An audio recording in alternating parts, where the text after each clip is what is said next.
أوصيكم ونفسي بتقوى الله عز وجل.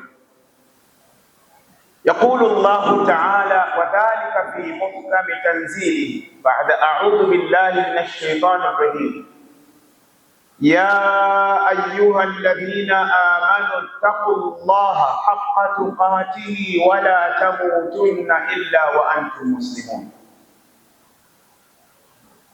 قال الله تعالى: وضرب الله مثلا قرية كانت آمنة مطمئنة يأتيها رزقها رغدا من كل مكان فكفرت بأنعم الله فأذاقها الله لباس الجوع والخوف بما كانوا يصنعون. ولقد جاءهم رسول منهم فكذبوه فأخذهم العذاب وهم ظالمون. وقال تعالى: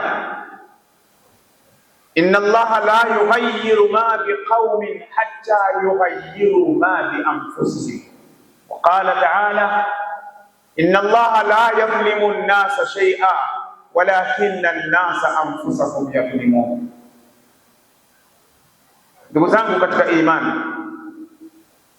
hii ni Ijumaa ya kwanza katika mwezi wa Muharram. Huu ni mwezi wa Muharram, ama kwa Kiswahili tunauita mfungo nne. Kwa sisi Waislamu ni mwezi wa kwanza, kisha utafatia Safar mwezi wa pili, utafatia Rabiul Awwal mwezi wa tatu, utakuja Rabiul Thani mwezi wa nne, utakuja Jumada al-Ula mwezi wa tano, utakuja Jumada Thania mwezi wa sita, utakuja Rajab mwezi wa saba, utakuja Shaaban mwezi wa nane, utakuja Ramadhan mwezi wa tisa, utakuja Shawwal mfungo mosi mwezi wa kumi, utakuja Dhulqa'da au Dhulqa'da mwezi wa 11, kisha utarudi tena Dhulhijja mwezi wa 12. Hiyo ndiyo miezi ya sisi Waislamu tunayoifahamu. Katika miezi hiyo minne, hiyo miezi 12, kuna miezi minne ambayo ni mitukufu. Inna iddata shuhur inda Allah 12 shahran fi kitabillah yawma khalaqa as-samawati wal ard minha arba'atun hurum. Hakika idadi ya miezi ambayo Allah ameiumba na siyo ya kutengenezwa ni miezi 12. Yawma khalaqa as-samawati wal ard, tangu siku alipoumba mbingu saba na ardhi saba na miezi 12 aliiumba. Minha, katika miezi hiyo 12, arba'atun hurum, kuna miezi mitukufu minne ambayo ni mitukufu sana. Allah ameipa hadhi ya utukufu. Wa kwanza Dhulqa'da fungo pili, unakuja fungo tatu, unakuja fungo nne, kisha unakuja Rajab. Mtume akasema, Ibn Kathir rahimahullah akasema, thalathatun sardun wa wahidun fardun, miezi mitatu mitukufu inafuatana, fungo pili, fungo tatu, fungo nne. Wa wahidun fardun, mmoja uko peke yake, ambao ni mwezi gani? Mwezi wa Rajab. Kwa hiyo ndugu zangu katika imani, popote pale mlipo, kwa kila mtu kwa nafasi yake na uwezo wake, tupo katika mwezi mtukufu wa Muharram, katika miezi ile minne. Tukimaliza huu, itapita miezi hapa: Rabiul Awwal, itakuja Safar, Rabiul Awwal, Rabiul Thani, Jumada al-Ula, Jumada Thani, ndio itakuja Rajab. Kwa hiyo itapita miezi mitano, ndio tutaingia katika mwezi wa mwisho katika miezi minne mitukufu. Alafu tutakwenda Ramadhan, tutakwenda Shawwal, tunakwenda tena Dhulqa'da, mwezi wa kwanza katika miezi minne ile ya Kiislamu ambayo ni miezi mitukufu. Ndugu zangu katika imani, watu wema katika miezi mitukufu waliishi vipi? Walifanya mema, walijitahidi kusoma Qur'an, walijitahidi kuleta adhkar nyirani mbalimbali, walijitahidi kuleta istighfar, walijitahidi sana kumfanyia Mtume sallallahu alaihi wasallam. Walikuwa wanayangaikia mambo ya kheri kuyafanya, kwa sababu mpaka Mwenyezi Mungu ameipa utukufu miezi hii. Kuna jambo la siri kubwa sana, huwezi kulijua hili mpaka pale macho yako yamefumba, roho imetoka, unaoneshwa yale uliyoyafanya mema, unatamani urudi na urudi tena. Unaoneshwa yale uliyoyafanya mabaya, unatamani urudi uje uyarekebishe. Wezi, uliua mtu, uliiba mali ya mtu, ulitembea na mke wa mtu, ulitembea na mume wa mtu, ulitembea nje ya ndoa, hujaoa, hujaolewa, umezidi, umefanya vitendo vibaya, ulikuwa mlevi, umefanya mambo mengi, umeharibu mali ya mtu, umekwenda kuvunja mali za mtu, umeiba, unayaona pale, na wallahi hurudi, wallahi hurudi, wallahi hurudi. Umemroga mtu. Kwetu Kigoma wanasema wewe umemfanyia urozi, wewe ulikuwa ni msambizi, mwanga, usiku unasambira, unawanga. Kuna watu umewaroga, umewaweka watu ndondocha. Kigoma wanasema kabwitunge. Kuna watu mpaka sasa majumbani mwao wana makabwitunge, wamewatoa makaburini, wamewapoteza fahamu na kuziba pumzi kwa njia ya teknolojia ya kichawi, lakini anabakia kuwa naye, anamfanyia kazi dukani kwake, anamfanyia kazi kwenye magari yake, anamfanyia kazi kwenye mambo yake, anamtumia kama anaiba mali madukani. Chuma ulete. Hii ni siku ya Kiyama. Kabla siku ya Kiyama, kaburini umeroga. Na wallahi nikuambieni ndugu zangu katika imani, miji mingi sana imekosa baraka na wamekuwa maskini, wanaishi maisha mabaya sababu ya uchawi. Uchawi unaondoa baraka, uchawi unaondoa baraka, uchawi unahamisha watu mpaka anatafutwa mganga kuja kukuchapa wewe, kamchape. Enyi wachawi mtakufa, nyinyi wasambizi mtakufa, warozi acheni, nyinyi wakabaji, waiba simu za watu. Unakwenda kuanga usiku kwenye nyumba ya mtu, hajui, unamkata kucha. Mtu anaamka amechanjwa chale mgongoni. My friend, one day utakwenda kaburini wewe. Unakwenda kaburini, wakati wa mazishi unakuta kuna vitambaa vyekundu, vitambaa vya kijani, vifuu vya nazi, vichwa vya kuku. Wanadamu wenzangu, nyinyi acheni wanga, acheni urozi, mtakufa, na utakufa kifo kibaya, na utakuwa na maradhi huponi. Uchawi unaleta umaskini, unaondoa baraka. Angalia miji yote ambayo ina uchawi, mpaka watoto wadogo ni wachawi, maskini sana. Allah, wewe ni shahidi, nimefikisha ujumbe, nimeshasema. Kama utachukia kwamba huyu kwa nini anajidai wewe ni mchawi, unataka kuniroga, niroge, lakini na wewe one day tutakutana pale. Yauma idhin tuhaddithu akhbaraha bi anna rabbaka awhalaha yauma idhin yasduru an-nasu ashtata liyuraw a'malahum faman ya'mal mithqala dharratin khayran yara wa man ya'mal mithqala dharratin sharran yara yawmaidhin tuhaddithu akhbaraha. Ardhi itasema ya Rabbi, huyu alisambila usiku kwenye kaburi hapa, huyu ndio aliyemloga fulani. Unachomoa vipi mbele ya Mungu? Unachomoa vipi?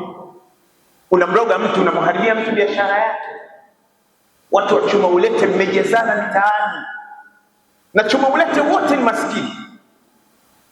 Chuma ulete, yani huyu mfanye biashara, wewe chuma, lakini analeta. Utakwenda wapi? Allah nimefikisha ujumbe. Ardhi itasema huyu ndio aliyemloga fulani. Mwingine anaapa wallahi wa billahi, mimi sio mchawi. Wewe ipo siku utaumbuka. Sasa huu ni mwezi wa Muharram. Hebu tujaribu kujirekebisha, tufanye mambo mema. Na mmemsikia huyu kiongozi mmoja, pamoja na kuwa bado kijana mdogo sana, anatuambia tunahitaji uangalie msikiti. Waislamu wenzangu, sadaka mlizozitoa katika msikiti huu wa Taqwa, angalieni mabadiliko. Mimi ni khatibu katika msikiti huu, sivyo msikiti ulivyokuwa, sababu ya sadaka zenu. Toweni sadaka, fanya chochote unachojua. Sadaka, mazulia ya misikiti, viti vya misikiti. Kuna watu sasa ni wabovu maskini afya zao, sehemu za kusalia, sehemu za kutawadhia. Angalia feni, weka AC itawashwa wakati wa swala, baada ya swala inazimwa. Yani mtu anasali hali ya kuwa nafsi imetulia, lakini umetoa mali yako wewe, unalikuta kaburi lako yani ni zuri sana. Tangu roho inatoka unawaambia wale malaika, nipelekeni haraka, kwa sababu ushaona mji unavyokusubiri.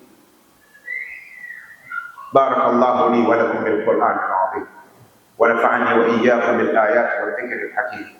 Aqulu qawli hadha wa astaghfirullah li wa lakum wa lisa'il muslimin fastaghfiruhu innahu huwal ghafurur rahim.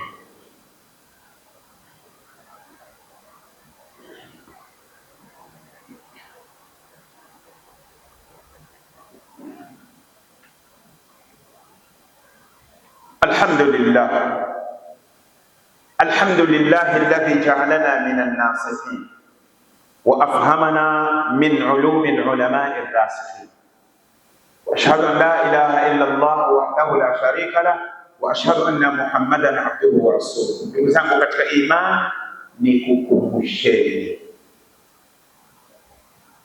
nizungumzie,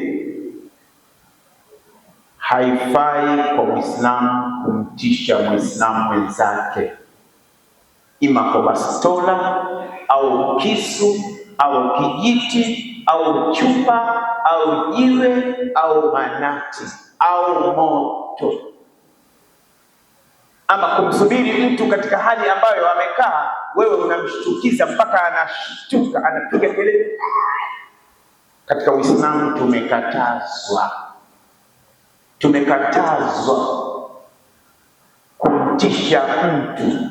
Nitakuchoma kisu, nitakupiga jiwe, nitakuchoma na manati, nitakupiga manati, moto unakuchoma sasa hivi, nitakumwagia maji ya moto sasa hivi, nitakumwagia. Unaona ugali ulivyochemka na kumwagia. Uislamu umetukataza. Ukienda katika Riyadhus Salihin, kitabu cha Imamu Nawawi, Abu Zakaria Yahya ibn Sharaf an-Nawawi ad-Dimashqi ash-Shafi'i rahimahullah, kuna kitabu chake kinaitwa Riyadhus Salihin, yani ni mlango wa 357. Anasema babu nahyi anil isharati ila muslimin bisilahi wa nahwihi sawa'un kana jaddan au mazihan wanahyu an ta'ati as-sayfa maslula. Katika mlango ule, hapo ndio unamuona Mtume Muhammad sallallahu alayhi wasallam. Qur'ani inasema ma farratna fil kitabi min shay. Qur'ani inasema, Allah anasema sijaacha chochote katika Qur'an. Ma farratna fil kitab, yani al-Qur'an, yani ma tarakna fil, yani katika Qur'an hakuna kilichoachwa. Min shay, shay ni nakira, wan nakira tufidu al-umum, yani chochote kile kinachomhusu mwanadamu, majini, wanadamu, hali ya dunia, maisha yao, Qur'ani imeeleza. Mtume Muhammad sallallahu alaihi wasallam akaja akafafanua. Sasa hapa Imamu Nawawi anasema babu nahyi anil isharati ila muslimin bisilahi, mlango unaomkataza Muislamu kumwonyesha mwenzake silaha. Nitakupiga bastola, nitakupiga risasi, nitakupiga kisu, wanahwi na mfano wake, manati, jiwe, fimbo, sawaun, sawasawa unamtishia, kana jadan, ni kweli unataka kumpiga risasi, ni kweli, au manzihan, ama utani.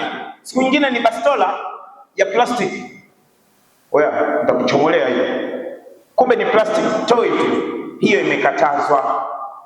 Halafu wanahyu an taati saifa maslula, Waislamu tumekatazwa mtu kumpa kisu kikiwa wazi.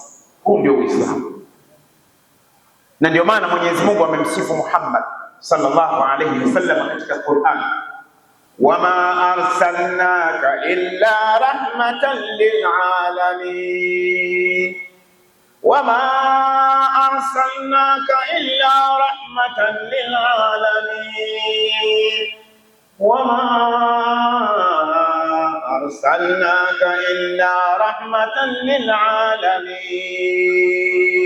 Qur'ani inasema, Allah anasema sikumleta Muhammad isipokuwa ni rehema kwa walimwengu. Qur'an, Mtume Muhammad amekuja kuzungumza amani before UN. UN wamekuja juzi, leo na miaka 90 nadhani 99. UN, Umoja wa Mataifa, umeanzishwa mwaka 1945 katika mji wa San Francisco, jiji ambalo San Francisco mwaka 1940, 41, 42, 43, 44 mpaka 45 mpaka kuendelea, San Francisco wanaume walikuwa mapapai. Wanaume walikuwa mapapai katika jiji la San Francisco, na hao wazungu ndio nataka muwafanye muwasikilize kila kitu, walete upuuzi wao, walete ujinga wao. San Francisco, jiji la mashoga, mwaka 1944-45. Hiyo inaanzishwa Rasulullah tayari. Leo miaka 1448, UN ina miaka 99. Juzi tu mwaka 1945. Watatuambia nini? Nani anaweza akasema ana haki za binadamu duniani? Demokrasia, nani ana demokrasia Ulaya? Ulaya hakuna demokrasia, ni wababaishaji, wauaji, madhalim, ni mashoga.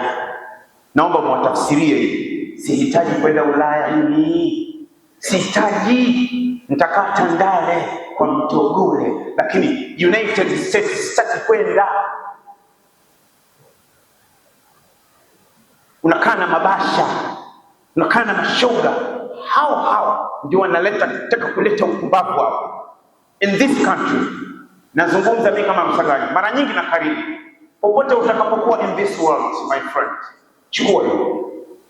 Nasema Watanzania, kiongozi yeyote wa nchi hii ama wa chama chochote ama haki za binadamu atakayetetea kwamba ni haki za binadamu, huyu kwanza apelekwe katika shamba la manyani, waende wakamjaribu kwanza. Mungu awalani hawa.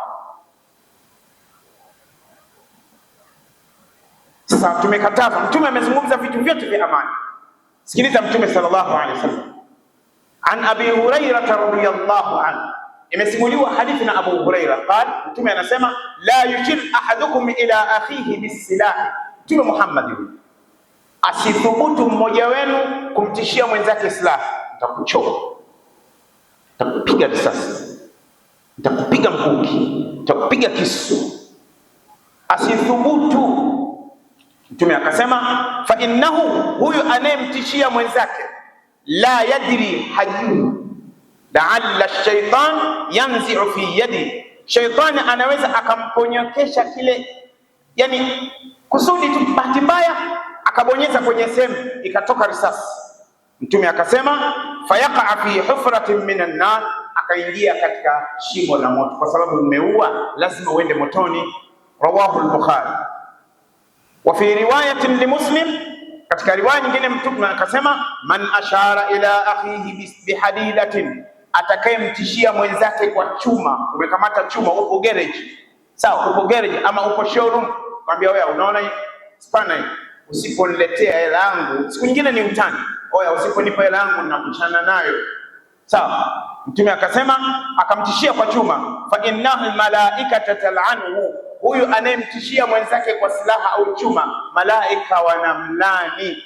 Hata wa in kana akhahu li abihi wa ummi, hata kama ni ndugu yake kwa baba na mama, malaika wanamlani. Rawahu al-Bukhari fi sahih kitab al-fitan, babu qawli an-nabi sallallahu alayhi wasallam,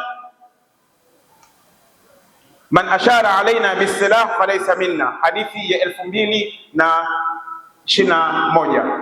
Wa Muslim fi kitab al-birr babu an-nahy 'an al-isharati ila Muslim, hadithi ya 2617. Hiyo ni hadithi ya kwanza. Tunakatazwa kumtishia mwenzako kwa silaha. Huu ndio Uislamu, huu ndio Uislamu. Tumsikie Mtume sallallahu alaihi wasallam, hadithi ya pili. Wa an Jabir radhiyallahu anhu, Jabir sahaba anasema, naha Rasulullah sallallahu alaihi wasallam, Mtume amekataza an yuta'ata sayfu maslula, kumpa kisu mwenzako hali ya kuwa kipo wazi. Ina maana kwamba hata kama unatembea na kisu, labda kwa mfulu kule machinjioni, ama ni dharura, kile kisu kinatakiwa kiwe kimeinama chini, na usikiweke, kwa sababu anaweza kaja mtu kwa haraka haraka utani kikamwingia. Na kwa ina maana uwe makini na Uislamu. Huo ndio Uislamu. Rawahu Abu Daud kitabu al-jihad, babu al-jihad, babu an-nahy an yuta'ata as-sayf maslula, hadithi 2585. Wa Tirmidhi fi kitab al-fitan, babu an-nahy an ta'ati as-sayf maslula, hadithi 2164. Waislamu wenzangu, huyu ndio Mtume Muhammad sallallahu alayhi wasallam. Tunafundishwa, tunakatazwa, tunafundishwa, tunakatazwa kumtishia mwenzako kwa silaha, an yuta'ata sayfu maslula. Na hapa ndipo ninapotaka kuwashauri wale wanaouza visu mabarabarani, katika magari, siku nyingine katika traffic lights utakuja wanatembeza mapanga namna hii, na siku nyingine Kariakoo wanatembea, oya, akichungulia tu naye, oya, akisogea tu umemtoboa. Si walazimishi watu wa usalama, lakini mimi kama sheikh natoa ushauri kwa watu wa usalama. Hawa wanatafuta riziki zao, wapewe ushauri, na watu wa manispaa wawe sehemu maalum ya kuuza visu. Ni hatari. Siku nyingine upanga ule unakuja unatembeza kwenye kioo cha gari, kwenye daladala. Sasa kama jamaa anakuja na kisu, ameshapiga skanka, kapiga skanka mwanangu ile la Jobe la South Africa, ama amepiga skanka la kutoka Mexico au kutoka Tobago, kapiga bangi, ama amepiga oxygen, ama amepiga uji wa bibi au sungura, inakuwaje? Unaweza kusema hebu jaribu hii, kali sana hii, hatari. Tumekatazwa, tumekatazwa. Naomba hiyo ichukuliwe. Hadithi nyingine, Mtume sallallahu alayhi wasallam, naha Rasulullah sallallahu alayhi wasallam an tarwi'i muslim, amekatazwa Muislamu kumhofisha Muislamu au mtu mwingine. Yani unamshtua mtu anashtuka, yani mtu anashtuka, Mungu wangu wewe. Kuna wengine wana maradhi majumbani, wengine wana maradhi. Na hapa ndipo ninataka kuwashauri watu wa bodaboda wote, watu wa bodaboda wote, na waomba watu wa usalama, na wabembeleza watu wa usalama. Kuna madude yamewekwa na bodaboda kwenye exhaust, yanalia kama bastola. It's not a good. It's not right. Sio sahihi. One day linaweza likatokea jambo mkadhani bodaboda, kumbe walishaharibu mazingira. Kuna madude yanalia kama bastola, mengine yanalia kama mizinga, just ya aweze kuenjoy tu. Siku nyingine yanapasuka. Bodaboda hajali maisha, kwa sababu bodaboda ni maskini jumlisha maskini, unapata maskini square. Akiumia bodaboda, hata muda wa kujitibu kwa wiki moja hana uwezo huo. Na bodaboda mwenye familia akiumia, na familia imeumia, lakini hawasikii, hawajali. Mimi wanajiuliza, hivi mtu anapokuwa anaendesha bodaboda anakuwa na akili?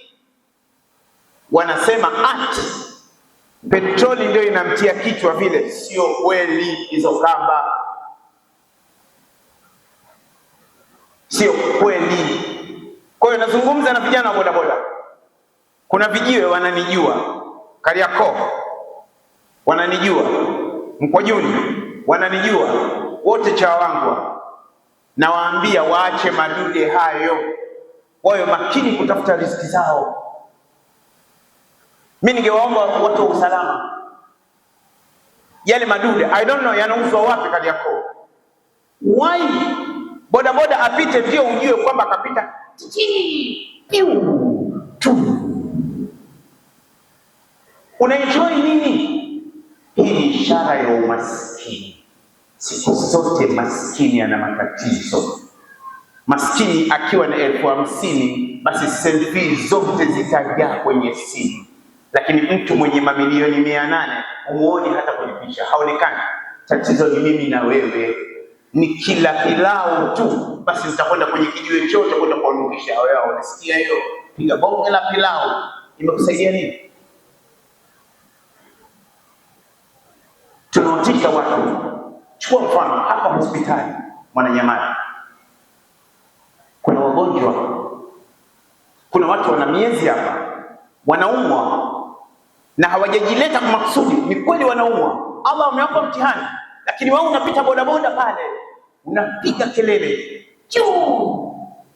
Kuna wengine kisaikolojia tu, si mgonjwa. Kuna mwingine akisikia lile dude tu likipiga kidogo anainama namna hii. Huko unakokwenda bodaboda, wakati mwingine mnapata ajali kwa laana za watu. Kuna mtu umemuumiza, Mungu wangu ameniumiza, anabaki analia, wewe ushaondoka. Baadaye unakwenda unakula cha uso, kichwa kinapasuka. Lakini kuna mtu umemdhuru. Kuna mtu umemdhuru hapa. Mtume anasema naha Rasulullah sallallahu alayhi wasallam, sahaba anasema naha Rasulullah an tarwi'i an-nas au an tarwi'i muslim. Mtume amekataza kuwahofisha watu. Chunga kama vile ilipokuwa tarehe 29 watu wa usalama waliposimama imara na kututia adabu, hakuna bodaboda hata mmoja aliyetoa ule mlio. Wote wa ufawidhu amri ila Allah, wa ufawidhu amri ila Allah, inna Allah basirun bil ibad. Sura Tabarak. Allah anasema ipo siku mtayakumbuka haya ninayokuambia. Qur'an. Ipo siku mtayakumbuka haya ninayokuambia. Fasatadhkurun, katika nahwu wanasema sin litanfis lilmustaqbali alqarib. Kama sio viwanja vyako hivyo, kaa pembeni na uache ubishi. Sin litanfis lilmustaqbali alqarib. Wanasema wana wakubwa wa nahwu, as-sin was-sawfa tadkhulani ala al-mudari fataj'alani zamanahu mustaqbala. Ndio maana Qur'ani ikasema fasatadhkurun, ni hivi karibu tu, ipo siku si mbali mtayakumbuka haya mliokuwa mnaambiwa. Msaganya alituambia, sababu haya ninayoyasema anaweza akatokea mtu akasema huyu anazungumza, huyu katumwa. Sawa, mimi nimetumwa. Wewe umetumwa Ulaya kuja kuleta vurugu nchini? Wewe umetumwa vurugu kule kuja kuleta maandamano? Sizungumzi na wewe, sikutaji jina lako. Ukiona pahala wanatajwa mateja ukakasirika wakati wewe sio teja, wewe teja. Chukua. Ukiona pahala wanatajwa mashoga ukakasirika wakati wewe sio shoga, wewe shoga. Na kama sio shoga ni mwenyekiti na mweka hazina. Sasa huu ni uovu wote unaendelea. Kwa hiyo tubadilike ndugu zangu, Waislamu wenzangu, Watanzania wenzangu. Hali ni mbaya, wakati wowote Mungu anaweza akatuangamiza. Madhambi yamekuwa mengi, uchafu, ushoga mpaka umeingia kwenye mipira. Vijana wanaingia kwenye mipira, wanacheza mipira. Na ndiyo maana hata hao wanaokimbia asubuhi, yani mtu anakimbia hawezi kufanya jogging mpaka awe na music instrument zinampigia. Unamkuta mtu anakimbia na huku anacheza style ya kukata kiuno, mwanaume yule. Mpaka katika michezo, mipira hii, vijana katika hizi timu, sio wanapelekwa timu ya vijana, sio timu gani, sio kuna mastaa, kuna nani, vijana wengine hapati nafasi ya kucheza mpaka akubali kuliwa. Chuoni vijana hivi, utajiuliza Msaganya ameipata wapi? Siishi duniani, siishi mbinguni, naishi ardhini. Halafu ninachanganyika na watu. Na siishi Mbande, siishi Buza, naishi mjini. Ndio manhaji ya mitume wote kuishi mjini. Na siondoke mjini mwanangu mpaka kufa. Mtume Muhammad sallallahu alaihi wasallam kazaliwa mjini, kafia mjini. Kazaliwa Maka, kahamia Madina, kafia Madina. Mimi nimezaliwa Kigoma, nimehamia Dar hapa mjini. Kigoma kwenyewe nimetoka ni mjini na hapa ni mjini. Hii michezo hii, watoto wenu wanaokwenda katika michezo ya vijana, mipira, eti atapelekwa katika timu, atakuwa sijui katika Star, atakuwa sijui katika sijui nini. Kuna watoto wanajaribiwa, kuna watoto ambao wamekataa kuliwa, wamenyimwa nafasi hizo. Chukua hilo. Ujumbe umefika, wenyewe wameshajua ni nani wenyewe. Dunia imeharibika, hali ni mbaya. Tuwe na neema hii.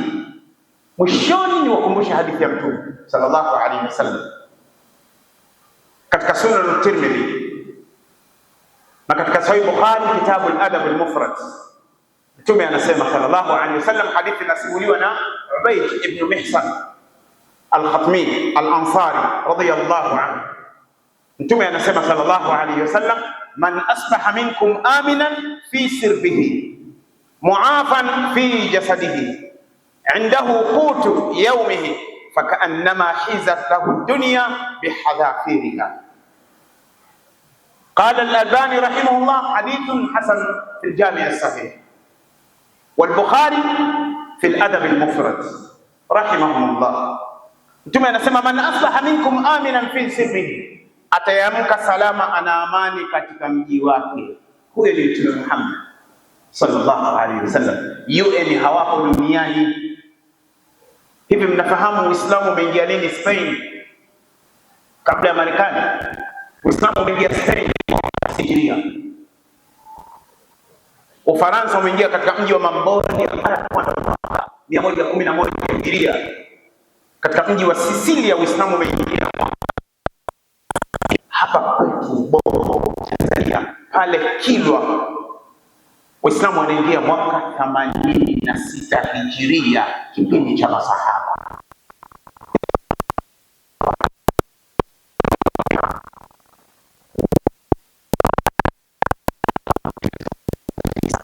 Na haya haya na hakika kuna watu wakasirika, naomba mkasirike.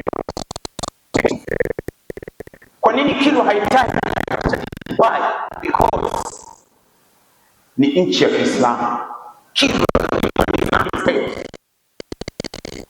Kilwa ilikuwa na coin, Waarabu wanaita umla, ilikuwa na pesa. Ilikuwa na misikiti zaidi ya 300. Waarabu walikuwa wanaita Kalawa. Mwaka 86 Hijiria Uislamu unaingia Tanzania kusini Kilwa. Wakati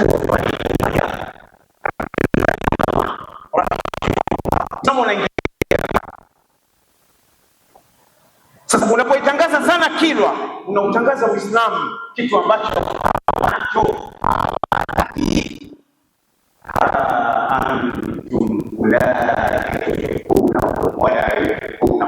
nyinyi mnawapenda sana hawa makafiri, wao hawakupendeni.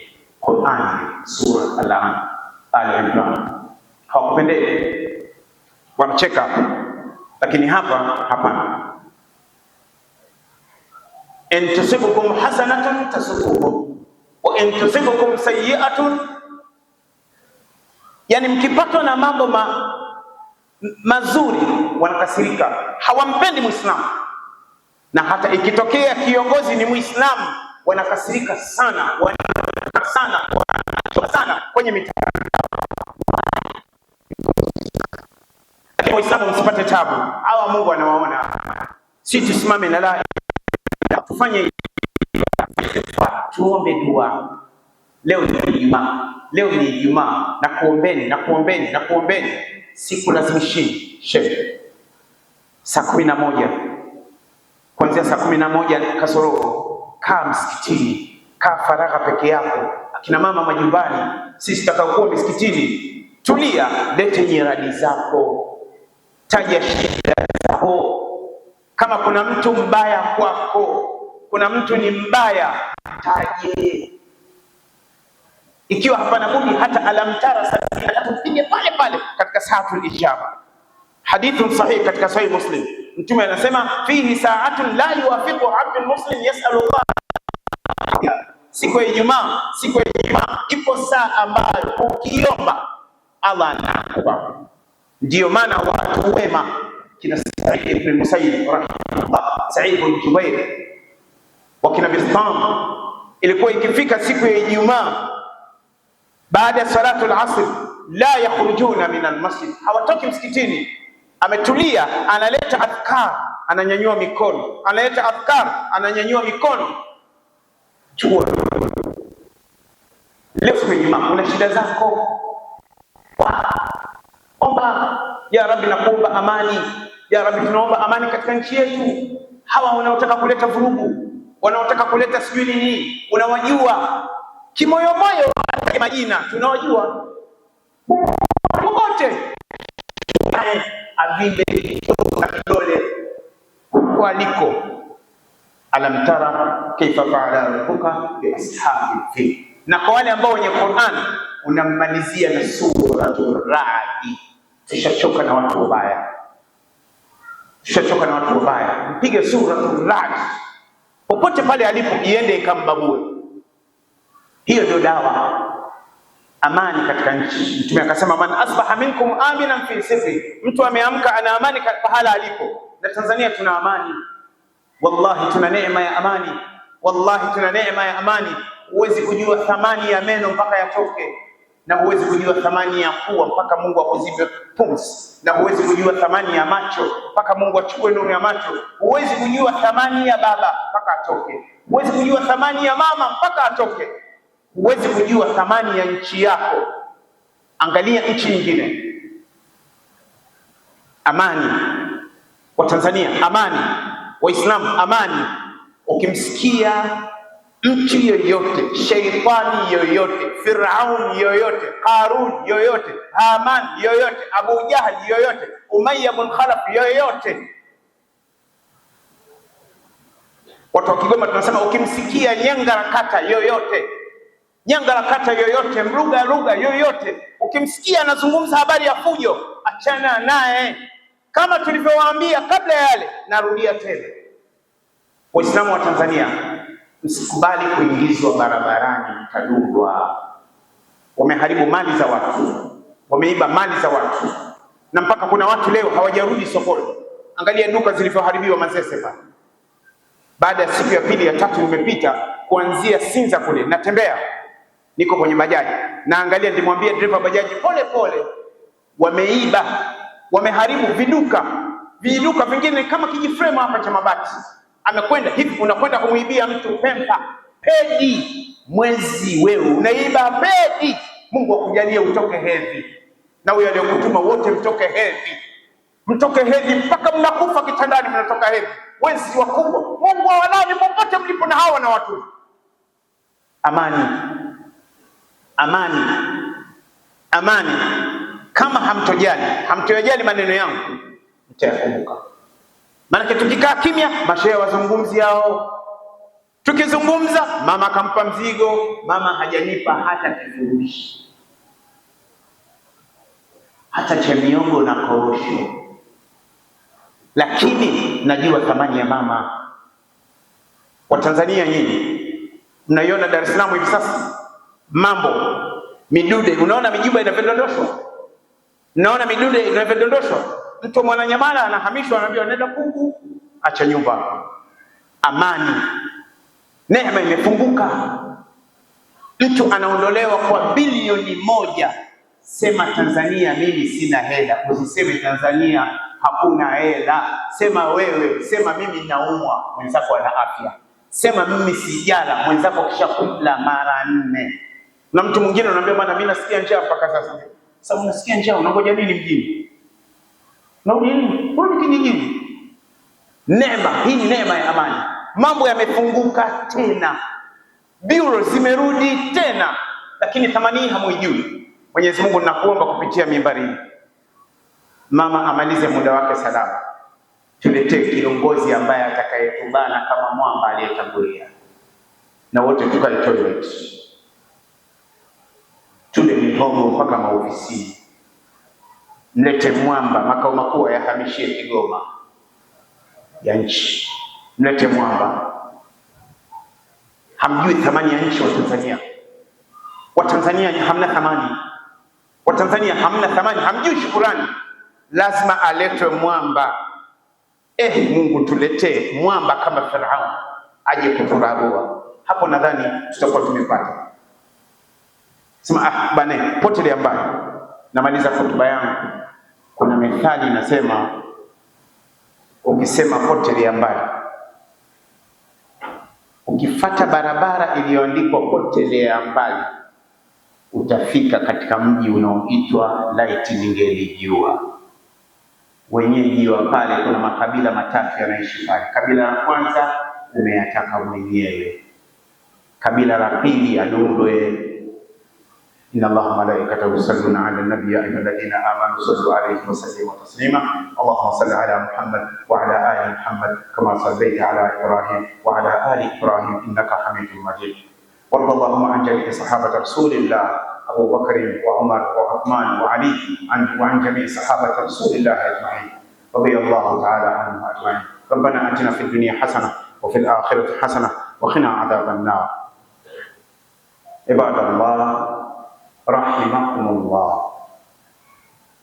إن الله يأمر بالعدل والإحسان وإيتاء ذي القربى وينهى عن الفحشاء والمنكر والبغي يعظكم لعلكم تذكرون. أقم الصلاة.